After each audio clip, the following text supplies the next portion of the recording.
ঢাকার থেকে প্রচুর লোকজন আসে যে ড্রাগসটা কিনে নেওয়া যাবে। এই অপমান আমরা আসলে রূপগঞ্জবাসী আর নিতে চাই না।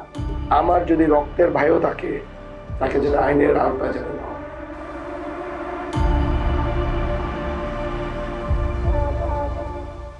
রূপগঞ্জের শিক্ষা ব্যবস্থাটাকে এইভাবে করে আমরা আসলে পিছিয়ে যাচ্ছি।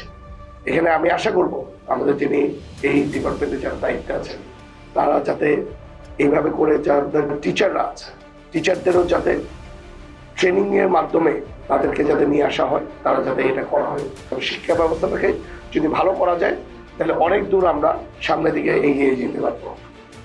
যে আমার যদি রক্তের ভাইও থাকে, তাকে যেন আইনের আওতায় যেতে নেওয়া হয়।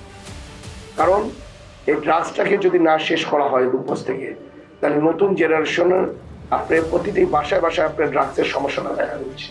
ইভেন শুধু এখান থেকে ঢাকার থেকে প্রচুর লোকজন আসে রূপগঞ্জে যে ড্রাগসটা কিনে নেওয়া যাবে। এই অপমান আমরা আসলে রূপগঞ্জবাসী আর নিতে চাই না। এটা আপনাদের দায়িত্ব। আপনারা চেষ্টা করলে আমরা আশা করি যেটা আপনারা চেষ্টা করলে এটা আপনারা ধরতে পারবেন। আর্মস এই রূপগঞ্জে ঢুকেই আছে। ইভেন আমরা যদি দেখতে চাই, বিগত কিছুদিন আগেও বিভিন্ন জায়গায় আপনার আর্মসের বিভিন্ন খোসা পাওয়া যাচ্ছে, বিভিন্ন আর্মসের আনাগোনা শোনা যায়। কিছু প্রতিটা এলাকায় কিছুটা নির্ধারিত লোকজনই আছে যারা এই আর্মসের সাথে কানেক্টেড হয়ে আছে। আমি আশা করব তাদের একটু আইনের আওতা নিয়ে আসি, আমরা এনে স্বপ্নের রূপগঞ্জটাকে একটু করার চেষ্টা করি। বলবো যে গার্মেন্টসের যেদিন বেতন পায়, ওই দিন ওইসব এলাকায় আপনার চাঁদ রাত হিসাবে গণ্য করা হবে।